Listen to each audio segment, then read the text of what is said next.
Did your church renounce Santa? I'm curious about this. No, there was always a weird. It was almost as if Santa was the relative that did something weird one year and hasn't come back since. That's kind of the vibe we got around Santa. He let the kids ride in the car without seatbelts, and he had an open can of beer in the car. He told Aunt Bertha she was fat, something like that, something to the extent of just offending the entire congregation. Because it'd be like, oh man, I'm asking for this for Christmas from Santa. Oh, well, don't forget who's the real reason for the season. Dearly beloved, welcome to the Unblessed Podcast, where we inquire and exposit the mysteries of that ancient text, that good book itself, the Holy Bible. We are not theologians nor historians. We are but armchair philosophers who spent years in seminary or on a church staff and have since departed to make our own way. We invite you now to read, think, and laugh with us as we dive deep into the denominational doctrines of the divine in the Unblessed Podcast.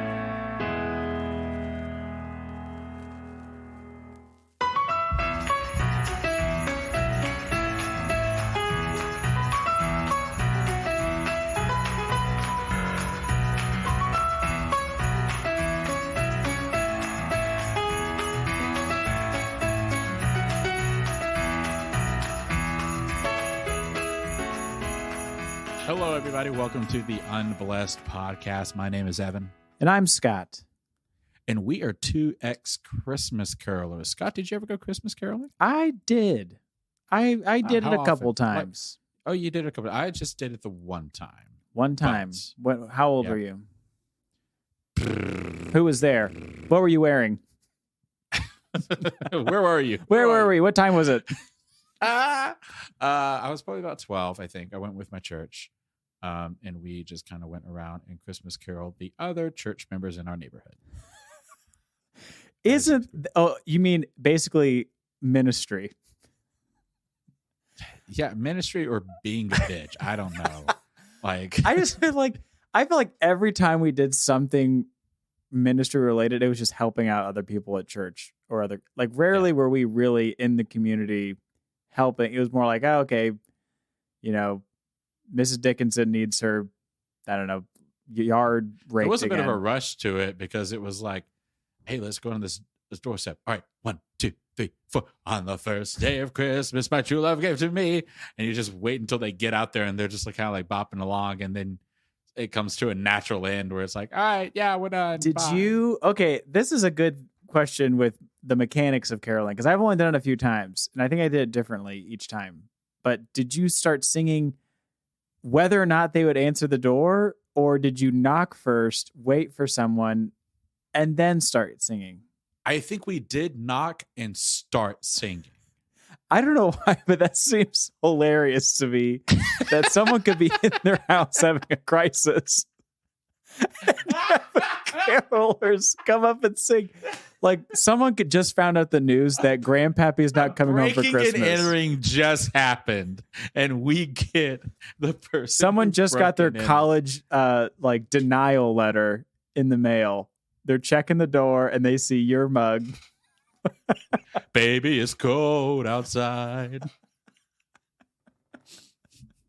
Did you guys also do non-church songs?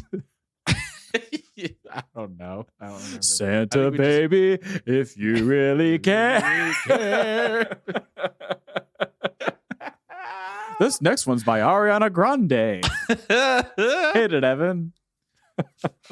Wow. I don't Jingle Bells. That was the big one that we did when we would get in front of a door, is we would knock on it and go 1, 2, 1, 2, 3, 4. Jingle bells, jingle all the way. And it was a bunch of hyped up on Mountain Dew middle schoolers and high schoolers, singing it as fast as they can. Yeah, of course. So the best. That's what Christmas caroling was in East Alabama, West Georgia.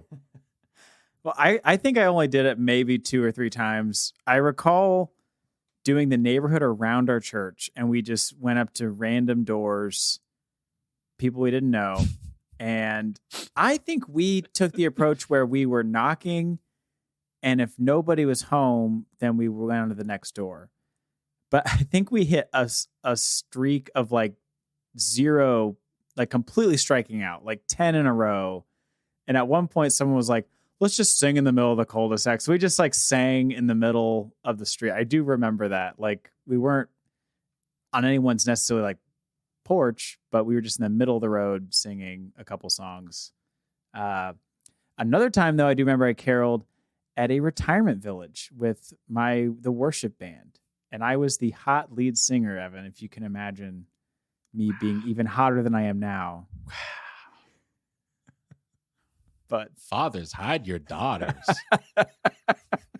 So all the 90-year-old women were just beyond themselves when I stepped up to the tiny stage next to the cafeteria. Who's the little one? I like him. Who's that translucent one singing? He's reflecting all the Christmas lights off his body. You know I like an Irish one. We used to not be allowed around Catholics. I'm not Catholic. I'm actually Southern Baptist. Ooh. Now you got my socks in a bundle. Yeah, I have to change my diaper. Diaper change on aisle 5 over here. Hey, Miss Moran, we're gonna have to ask you to leave the premises. You're getting these old ladies too hot. We're running out of diapers. We're running out of diapers. It is a disaster over here. Let me sing another one just for you, honey. Yeah, we did that, and that was strange. Now it's coming to me. We also caroled one time in a Chick-fil-A. I remember doing that inside a Chick-fil-A. Why the fuck? Why the fuck not? Again, it was my worship team in the Chick-fil-A. I feel like Chick-fil-A is the weird friend with a truck. Oh, elaborate. Because like you need a truck to move. Yeah. Like you need their help. Like, and what you go to them for is like, all right, like this is good. They provide a good service to me. And then they're like, but yes, see all my 9/11 Bush did it posters over here? Like, like see all my chemtrails posters in the background? I would really love to talk to you about this. Like there's something about Chick-fil-A where it's just like, man, I like their chicken. But every story I hear about Chick-fil-A from like fundraisers and everything is all just weird and odd. Chick-fil-A, it never really surprises me. Yeah, their chicken's it's fine. I'm not gonna, it's fried okay. chicken. It's fine chicken, but I'm not fighting to go there. I don't see no. I don't. But that's neither here nor there. It's Christmas time. We're not here to it's chat Christmas about time. To bring down Chick-fil-A. We are putting the Christ back in Christmas. You heard it here first. Yes. There's a war on Christmasanity. I'm glad you said it because no one else has. Yeah. It's no one has it worse than straight white Christian men in this country. Thank you for being brave and saying that. Yep. Someone's got to say it, and I'm going to say it. No one's got it worse. And we are putting the Christ back in Christmas. People forget every year. I don't know why this conversation happens every year because the stupid people out there who just want to buy gifts for their family and have fun and have a warm meal and just hang out and have a couple days off work. What a bunch of idiots. It's about Christ. You know what Christmas is about? Yeah. Christmas is about Jesus being born in a manger. That's right. Because there wasn't enough room at the inn. That's right. And Joseph and Mary were trying to escape King Herod, who wanted to kill every single baby. Yeah, it's not hard. And so we celebrate that by... That is something we need to teach to our kids about the killing of babies. Exactly. So people need to know why we bring trees inside our house to celebrate Christ being born as a baby, a perfect baby that never sinned. Yeah. Why do we what is the reason behind hanging ornaments on a tree to celebrate Jesus's birth? Yeah. It's obvious. Not his crucifixion, just his birth. We have another holiday. We got another holiday where we hide eggs and talk about a bunny. Yeah. Regarding he needs at least 2 holidays per year. Yeah. And if we forget one, it's really bad news. We can't forget really bad news. If you get both of them, that it's worse. Yeah. Like you're going to hell. Absolutely. Yeah. But one is not enough. Like if you celebrate Easter in the traditional way, great. But you have to do both. You can't just do one and have fun on the other one. You got to have a boring holiday that's very worshipful and somber every year. Do you know what the first country that was that did the Christmas tree? No, I don't. Probably Germany. But it doesn't matter because it's about Jesus. It's about Christ. We're bringing Christ into the home so that because there wasn't room in the inn. And so the tree is Jesus and his family. And we're bringing them into the home, unlike the shitty innkeeper who didn't. I'm just tired of everyone buying all these video games and toys and books and just like candles. I'm gonna get my son Call of Duty. There's a higher Call of Duty out there, sir. The duty to evangelize to your neighbor who's the duty a Democrat of Jesus calling you to serve him and tell your family about the real meaning of Christmas, which isn't fucking Santa Claus. Yeah. Don't buy your kid Fortnite skins. Buy them afterlife skin with Christ. I tried. I have no idea where that was going. Buy your kids their real foreskins. Oh my God. Foreskin night. Go to the rabbi, buy them back. Well, you know what someone has finally made to I'm so glad they did. And combat this huge problem with Christ being forgotten every year for Christmas. He's forgotten every year. I always forget about Christ because everybody does. Yeah, of course. Yeah. I get so busy with I'm just like, Jesus who? I'm just a busy guy, like where I do all these sinful things all day long. There's no room for God in my life. So I've murdered at least 9 people today. Yeah. In between murders, how am I supposed to remember Christ this Christmas? And stealing from my neighbors and coveting my neighbor's ass. In this busy holiday season of murder and mayhem, how am I supposed to remember? And it's soup season. What am I supposed to do? Juggle all these? I can't. Yeah. How am I supposed to raise my children in the right way so they can understand that Christ is not just a bunch of hoopla and Santa and mumbo jumbo about Starbucks red cups? Yeah, exactly. Well, but somebody made it. Tell us about it. It's JesusDoll.com. That's all I got to say. That's JesusDoll.com. JesusDoll.com. It's the perfect gift. And I'm going to read from their homepage. Do it. JesusDoll.com. The Talking Jesus Doll was made by Christians to help raise children with the love and lessons of Jesus Christ. Teach your kids before the world does. Wow. And it's supported and endorsed by wonderful companies such as Newsmax, Fox News, One America News. Oof, that's and the Victory Channel that has 7 viewers. I have no idea what that is. What a monstrosity. Let's walk through this a little bit. It has dead eyes. Always smiling. Yep.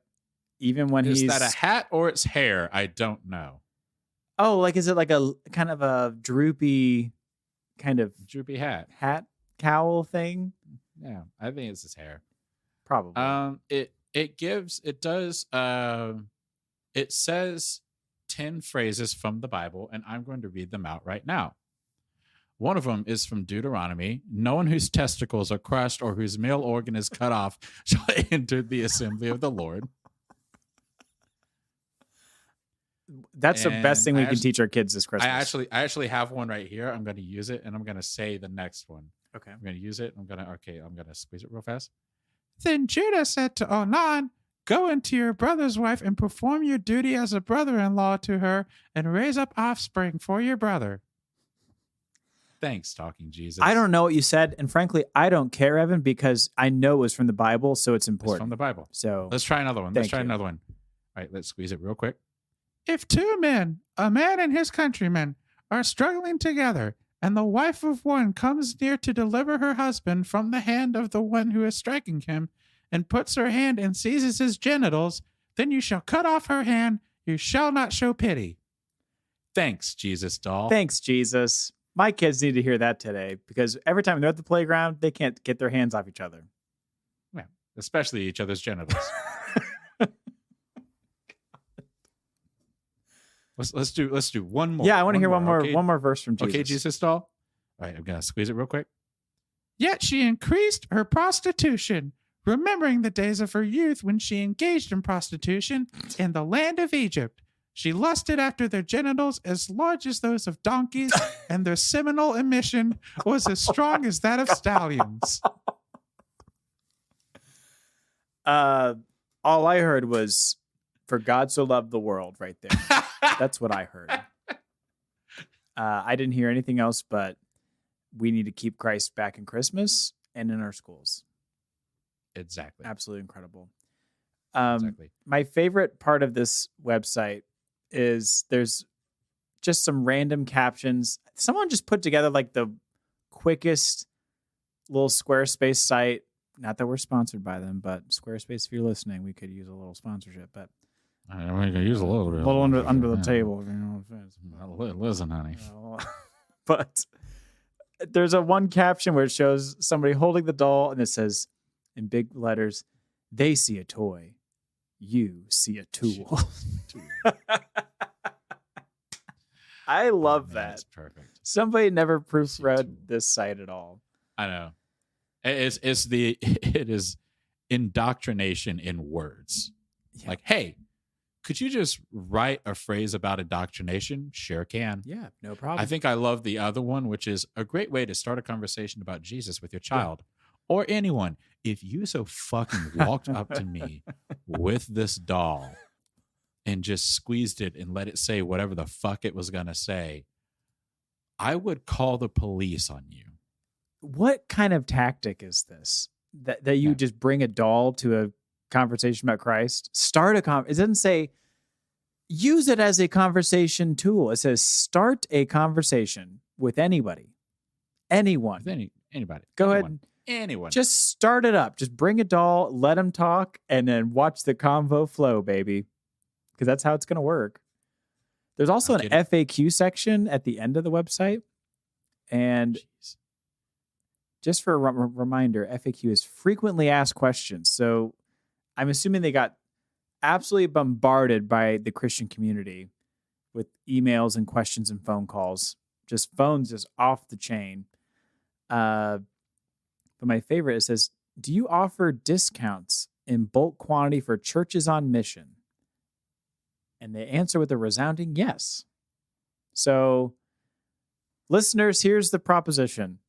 Should we order 1,000 of these Jesus dolls at a low price and then pass the savings on to you? You tell us. Please.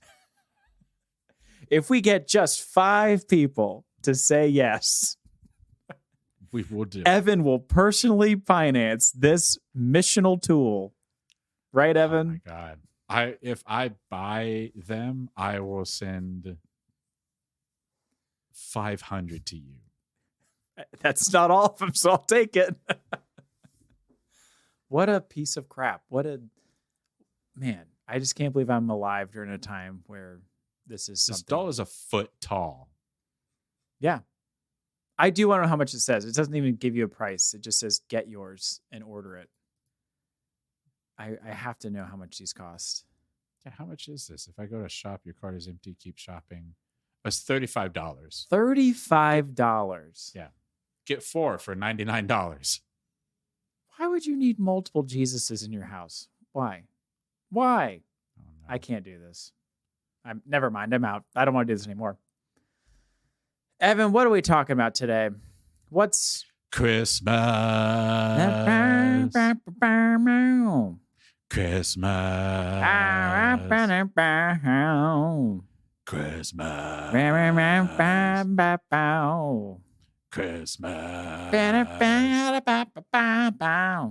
We're talking about Christmas today.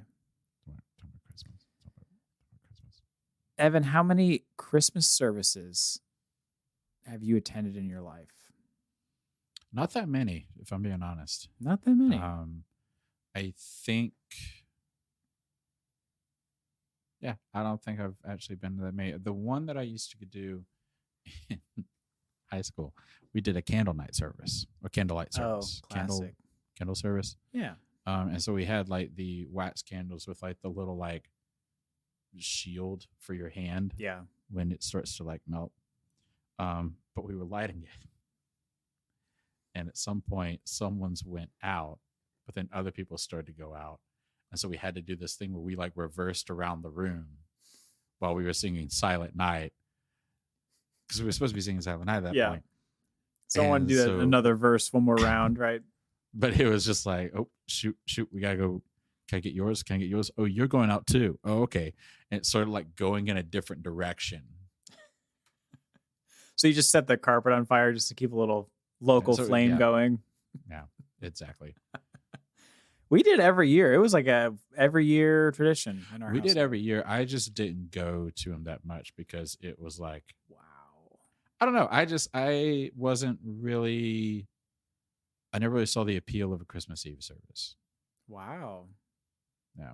Okay. Well, have fun in hell, Evan. I know. I was in a Christmas choir performance. Okay. A Christmas cantata, if you will. You may. Yeah, it's not a Japanese sword. But no, a cantata is just like a musical storytelling. And that's what I was in. And I sang in it, and I was really good. So, did you sing in it, or did you also do some storytelling? Like, did you dress up like a Christmas hobo and like tell them the meaning of Christmas in between songs? I was like, yeah, exactly. You had like some like rich guy, some rich guy can of beans as a hat. Exactly. Some rich guy kicked me in the face, and I was like, "And the true meaning of Christmas." They're like, we gotta get that part one more time. Give him a good kick right in the face. Really sell it. And the true meaning of Christmas, Master White. I don't know if I ever did, or like a Christmas play, or like, I mean, I did Christmas, like I did a choir around Christmas, but never. We never did a nativity. We never did a nativity play or anything like that. I wasn't in any big production ones, like, and we used to do like a big Christmas pageant, but yeah, I never did that stuff. We always did youth group used to do a hip hop dance once a year, and I did a hip hop dance for Christmas one year to evangelize other people. That's so turn of the century. It was to the song, gosh darn it, Who You Are, I think is what it's called. It's like, we worship you, hallelujah. Do you know that song? No. Ringing a bell? It's by Israel and New Breed, but anywho. Oh yeah. Yeah. So we did a little hip hop. Is I wouldn't even call it hip hop. It was 30 white children just stepping in time for about 4 minutes. That's called hippity honk. Hip honk. There it is. Found it. But I never did a nativity play. So you never did nativity, like a shepherd or Joseph or anything. No nativity. No shepherds. Did your church ever have like? But you had some at church, right? Like other people. Would you ever have like a nativity play at church? No, never. I don't think we had kind of the space for it. That was kind of our deal. Oh, you were in. I forgot I was in like elite church. Yeah, I remember that Scott went to Joel Osteen's church. It really wasn't, but it was. Meanwhile, I was going. I don't know. Scott, was your gym floor carpeted or wood? It was wood. It was a wood gym. Yours is just like you had just a cardboard box with a service run by rats, right? Yeah. Cardboard box with two tick.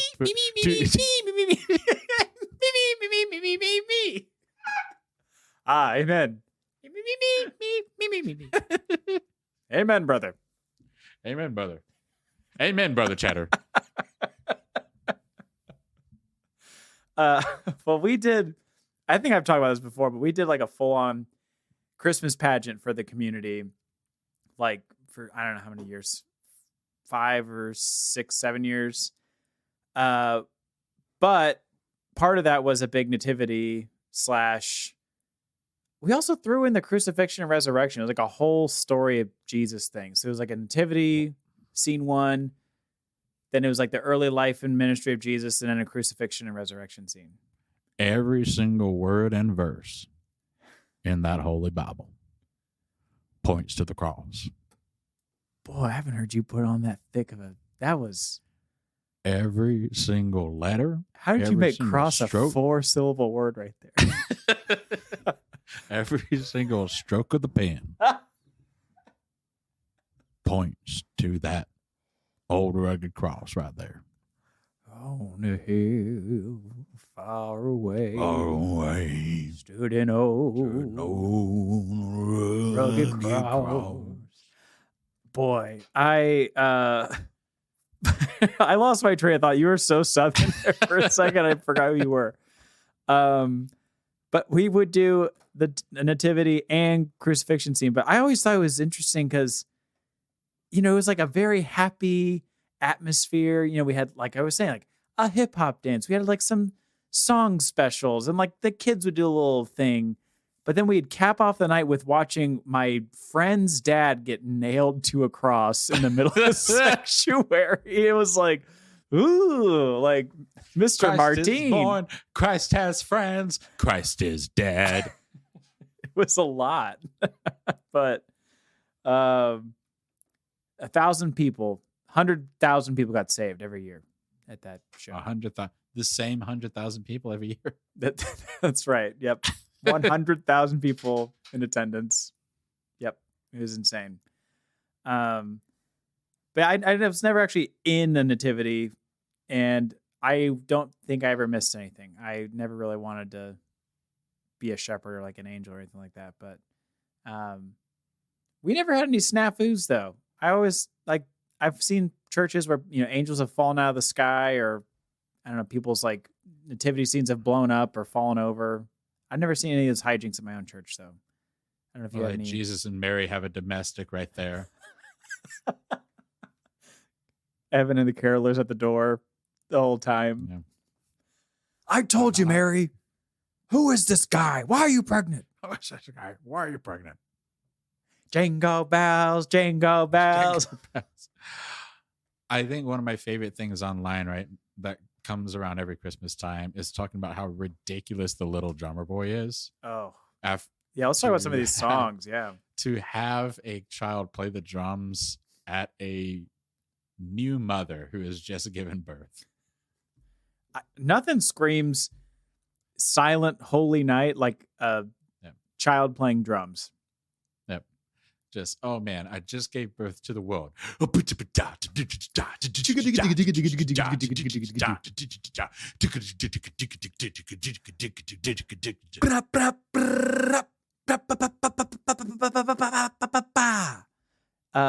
this. I've got a double kick pedal. Bucket of fish, bucket of fish, bucket of fish, bucket of fish. Yeah, that's probably my least favorite Christmas song. I like the Apple Bottom Jeans version. All right, get out, leave. This podcast's over. Do you know of which I'm talking of? No. Oh, Scott. So it's gonna be Flo Rida did a version of Little Drummer Boy. So somebody took Little Drummer Boy and replaced the words of Little Drummer Boy to be like apple bottom jeans, boots with the fur. Oh my God. Something, whole club was looking at her. Ding.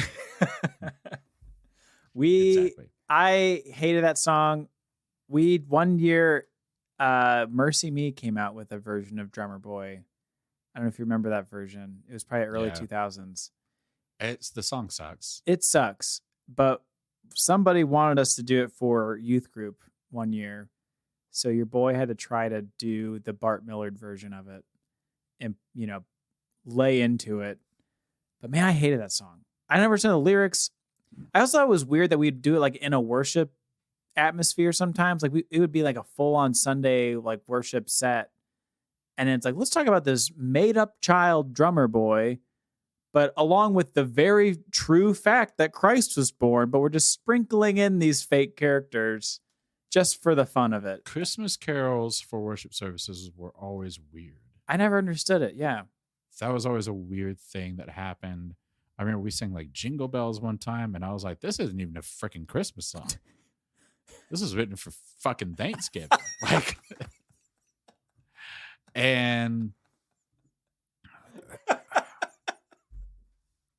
I think the closest that I ever understood was like,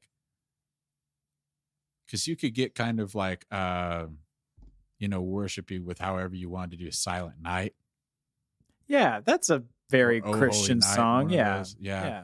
But when it just got to doing like the 12 days of Christmas in church, it was like, okay, well, like this isn't. We're just kind of doing stuff now. Is this what we're doing? 8 maids a milking, and you just sit there and like try to worshipfully sing that song. 5 golden rings.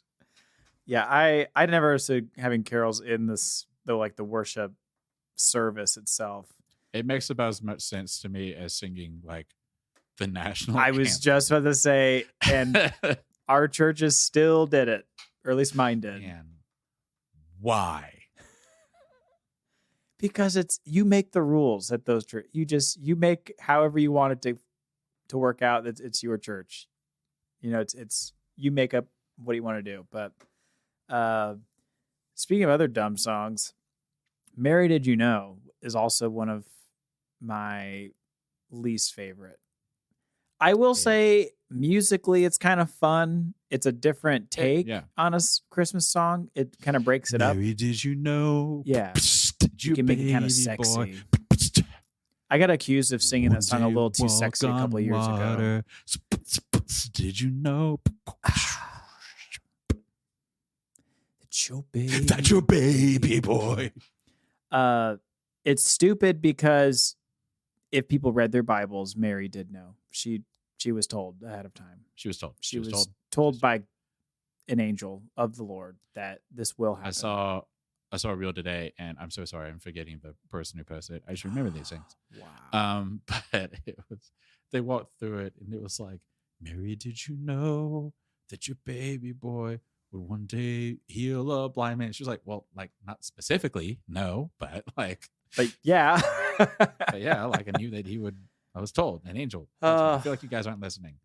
That's kind of it was just created. It was just a song that was just like pulled out of thin air. It's just like, oh, I wonder if Mary knew all of this. Let's talk about this from Mary's. Yeah, let's give her some credit here. Let's get her perspective about how dumb she is and how she didn't know anything. It's okay. She wasn't real. It's fine. Yeah. She's made up. She's made up. It's fine. She's just made up lady. Yeah. Made up lady. That one is, I don't know. The lyrics itself just didn't make sense to me to sing, but that one was very much sang like as a worshipful song growing up. For sure. But yeah, that one was always sung. That one and Christmas Shoes were always sung. Did you like sing solos. Christmas Shoes in church? I never sang Christmas Shoes. This one guy would always sing it every single year. And he was, I'm not going to say his actual name on the podcast. Yeah, I'm pretty sure I already have before. Notorious for doing that. Yeah, no. Ruined thousands of lives. His name was Bobby Ranch, which is pretty damn close to his actual name. Bobby Ranch and Gary Hot Sauce. Yeah, and he would sing Christmas Shoes. He was a really nice man. honestly. Oh, sure. The But best. it Yeah. just every single time I was just like, this song is just so strangely up his alley and strangely just out of my city. Yeah. Like I just the song itself was just so it's such a weird song. I always regarded that There's song no point to it. as a joke song. Like, I grew up thinking that's how you're supposed to see a song, was like a joke. But then I realized people actually liked the song and would sing it for real. And then It was almost Christmas time, listening to the rain. Come on, Evan, go ahead. Go ahead, Evan. Christmas shoes. Perfect. Did you have any other weird Christmas traditions at your church or in your family that you want the whole world to know about, Evan? I mean, we always recited our manifesto for killing JFK. That was always one. Was that with the family or as a church? Both. Oh my God. No, there weren't really that many weird Christmas traditions. We did get me and my cousin both got 1 year life-size nutcrackers from my grandmother that were bigger than us. Nutcrackers. I just call those shoes. But no, these were like the actual like wooden nutcrackers with hair. Wooden nutcrackers with hair. I just call those my feet. Yeah, I just call that me. Sorry, I'll stop. And she gave it to us, and completely forgetting that they are bigger than us, so they rightfully terrified both of us. And so they went unused. Does anybody have like a regular old nutcracker they use on a daily basis? Like, is there daily nutcrackers? Yeah, what the fuck does a 6-year-old use a nutcracker How many for? nuts are people cracking to where they're like, gee, I wish I had a little wooden guy to help me out here? Like, Yeah, there's not like there isn't. We don't have pecans at our house. pistachios you can rip right open too. You don't need to crack them. Yeah, and even then, there's an easier way to crack the nut. You get like one of those like little ones you can just like. I just break them in my hand. Yeah.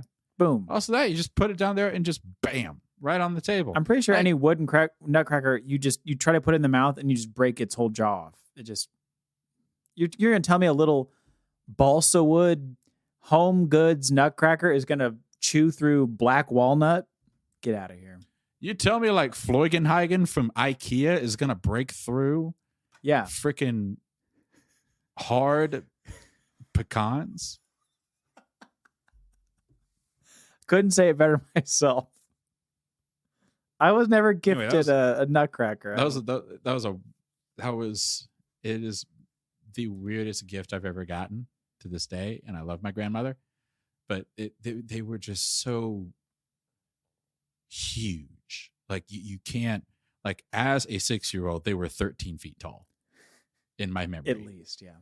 Yep. Which means that they were bigger than me at the very least. Like they were just like enormous in my memory and terrifying. Yeah. Well, I told you about my greatest gift I ever received at Christmas. I think I've told this in past Christ's salvation. episodes. Well, that was number one. Then there's a close second. God's holy word I got for a gift 1 year.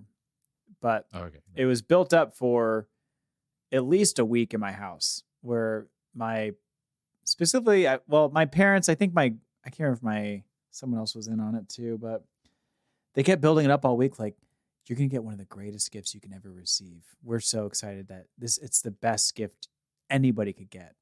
And I remember asking, like, is it big? And they were like, oh, it's big. Oh, man. So you didn't clock it. You didn't clock the way they were talking. Not at all. I honestly thought I was getting a new guitar for Christmas. I was so excited. I was like, geez, I was like, Mom and Dad pulled out all the stops. And I'm going to sound like a shitty person because I am. So I'm going to just keep going with this story.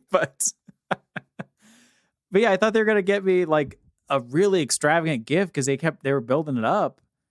And I just remember they were like, oh yeah, like this gift is something that will last you forever. They're just saying stuff like that. Like this gift, nothing else in the world is better than this for you. And like, we know Scott, you. The return on investment on this. That's gift. right. This is something that you will cherish for the rest of your life. You'll always have this by your side. This is your basic instructions before leaving. That's Earth. right. And the fake excitement, enthusiasm I had to put together. Oh man! When I opened that little box, because I remember it came in like a fairly large box. It wasn't like a joke box, like gigantic, but it was like a bigger, had a case and stuff. And I was like, what is it? Like, is it a laptop? Is it something else? Like, what could it be? And then it was a Bible. It did have my name on it engraved. That was very nice touch. But at the end of the day, it was a Bible. And I didn't know what to do with like you didn't have another one. I also had at least 3 Bibles at that time of my life because I was me. This is a Bible, but it's your Bible. All of those other Bibles are just Bibles. Yeah. This is your Bible. I was like, thank you. This is truly the greatest gift in the whole world. Nothing could be better than this. Definitely not an Xbox 360. Play with it. Time to go play with my brother has like a brand new Xbox VR headset. I'm just over in the corner like, I love just thumbing through this Bible. These pages are crisp. It has Mark and Luke. It's got a front and back. Shut up. Oh, man. Damn. Look at these annotations. I think my parents, for what it was worth and for how much of a dork I was about my faith, that was a really great gift for them. Because that's probably what they saw in me at the time was like, yeah, okay, our son's a huge loser for Christ. What can we get him? He's a huge nerd for Christ. How about a Bible? So, yeah, I was clocked. I was read by my parents, as the kids say. Yeah. I mean, like, you send out signals. I don't know what signal they picked up. I don't understand. Like leaving them on vacation to go evangelize and then go have fun at the beach. I don't get it. Yeah. I don't think I'm being that. I was a little subtle, I thought. That's the only gift that really stands out for Christmas is being like a strange or like unexpected gift. How many, as a pastor, how many mere Christianities did you get?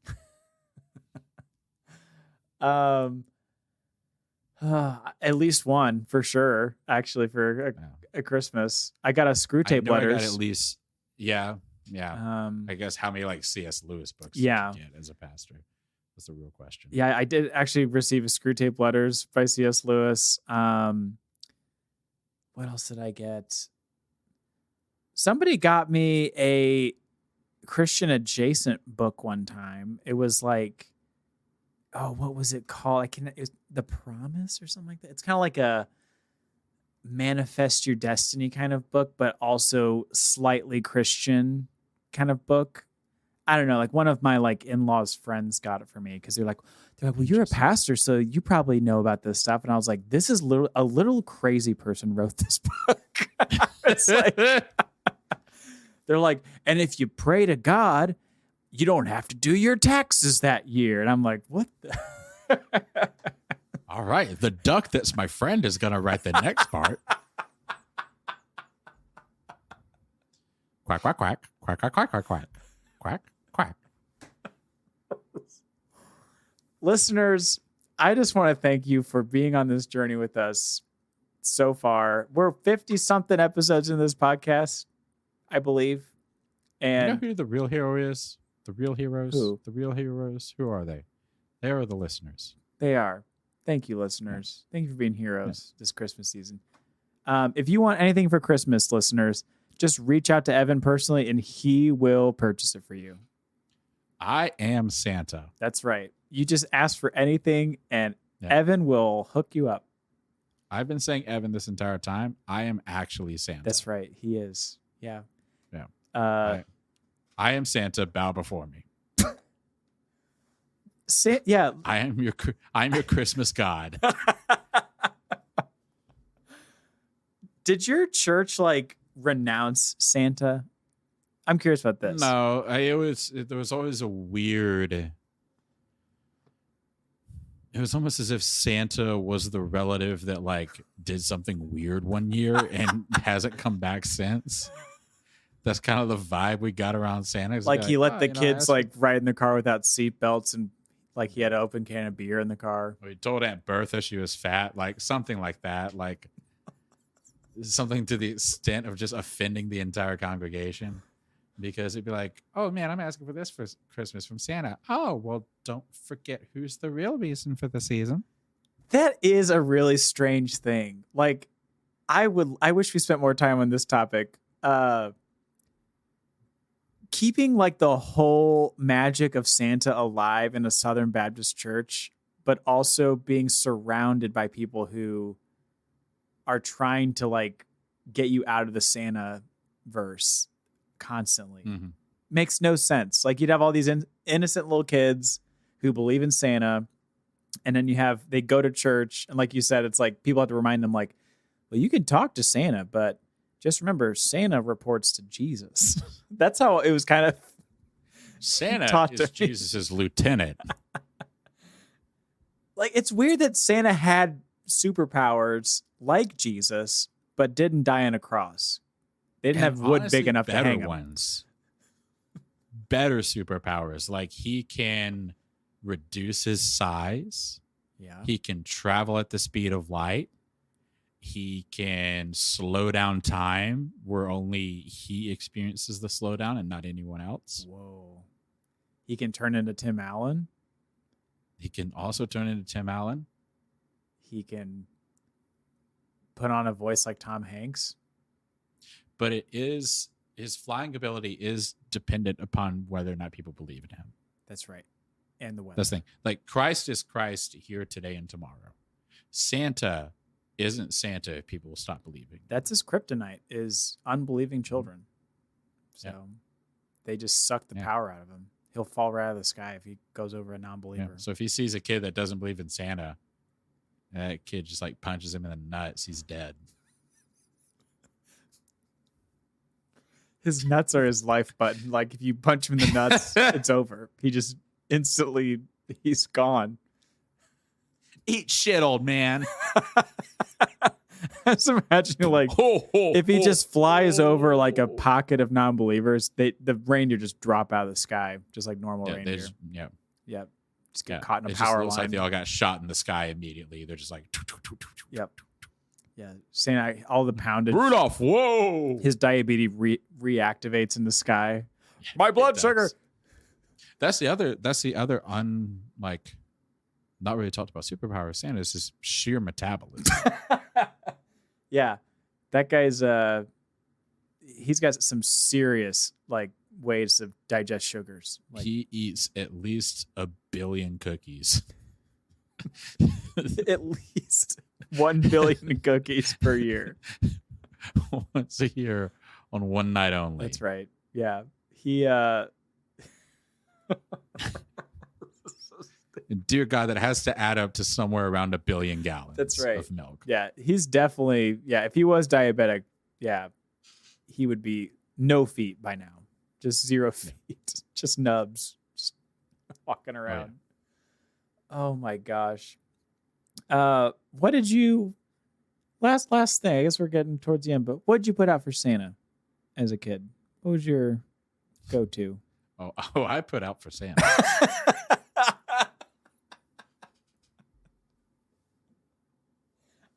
I'm so this is not a good episode for me. I'm way too slap happy. No, we did cookies and milk. We did Chips Ahoy and okay. Milk. Wow. Anything for the reindeer? I think sometime we might have left out carrots. Carrots? Maybe an apple. An apple. Yeah. Interesting.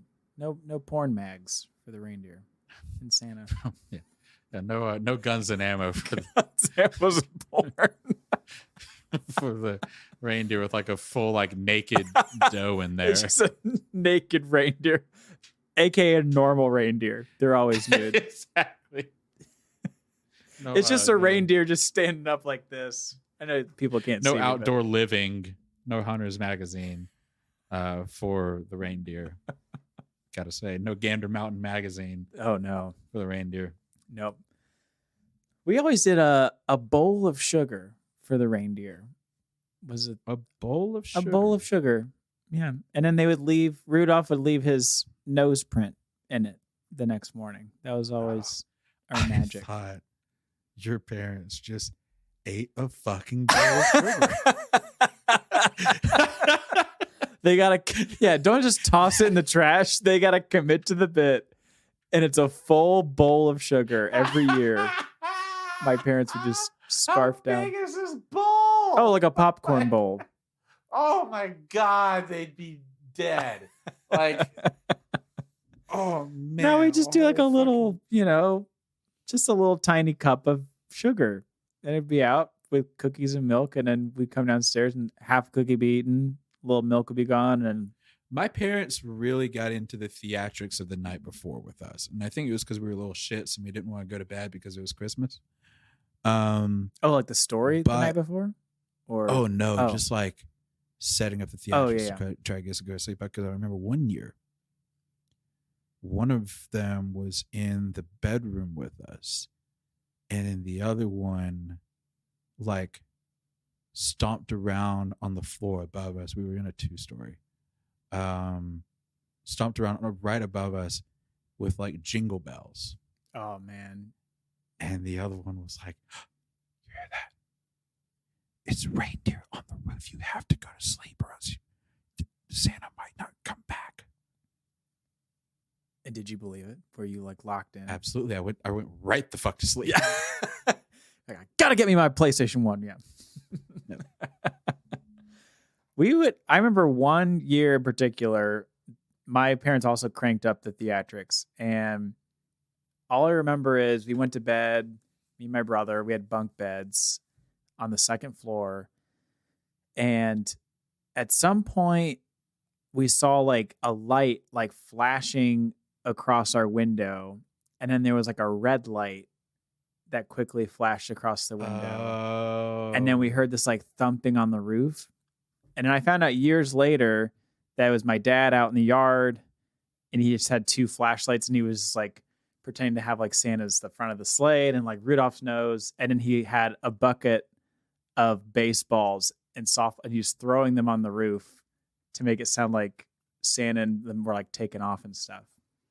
Dad of the year right there. I was like, dang, that's that's getting into it. Yeah. He was getting in the Christmas spirit, but that was probably when I was, I don't know, maybe 4 or 5, because I was pretty young when the whole thing fell apart for me. How old were you when you found out? So this might be the last thing we talk about, but so I'm pretty sure by the time I was 8, I knew, but I'm pretty sure by the time I was 8, I knew, but like, I remember the exact moment where I stopped believing in Santa. I remember too. Exact moment. No. I had a bully in 3rd grade. We're going to call him Derek. Fuck, Derek was a bully. He bullied me, and then we got out for Christmas break. We, everybody went to their own houses, everything like that. Then we came back in the new year. My teacher was like, all right, everybody, write down on your paper your favorite thing that Santa got you this year. And I was sitting there and I was like, oh, hell yes. Yeah. Derek won't be writing down anything because he was bad this year. And Santa doesn't give presents to bad children. So I was just writing all the things I got for Christmas with a shit-eating grin on this piece of notebook paper. Yeah, no way that fucking Derek's going to get a gift. And then it gets over to Derek, and I remember clear as day, he stands up and he goes, my favorite gift from Santa was the Transformer I got. Dang. And in that moment, I didn't believe in God anymore.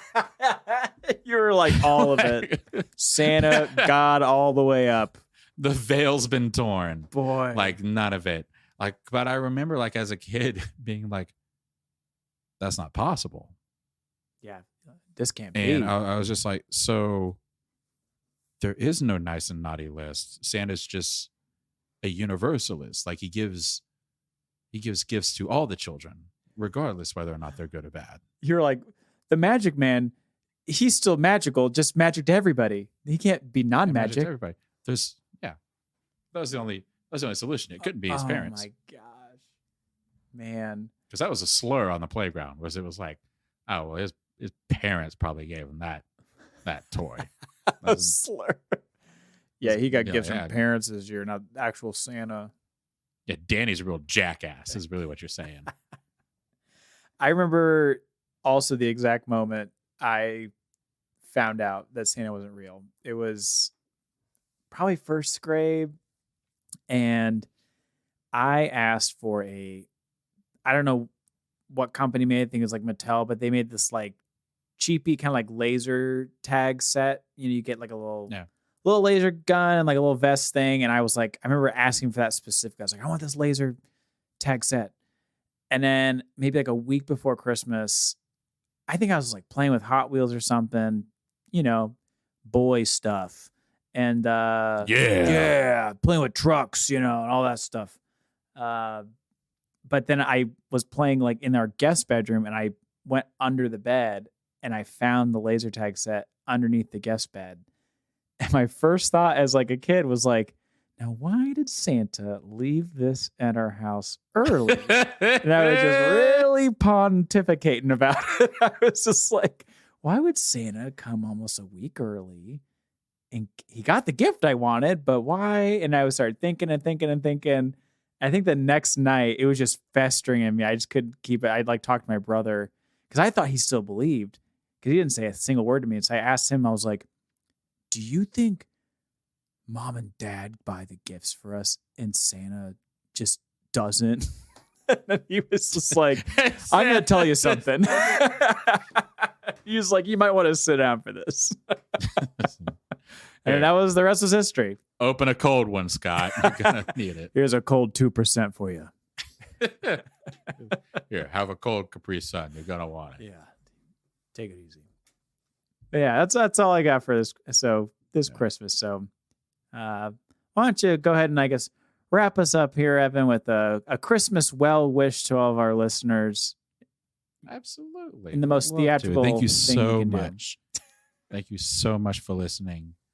We really appreciate it. You can find us on unblessedpodcast.com. That's unblessedpodcast. Unpressed.com. Blodcast. Unpressed. Blodcast. Unbreasted blodcast. Yeah. Unimpressed. Unimpressed potatocast.org. Jesus. But we really appreciate you listening. My name is Evan. And I'm Scott. And keep the Christ in Christmas. Thank you. Keep the Christ in Christmas, everyone.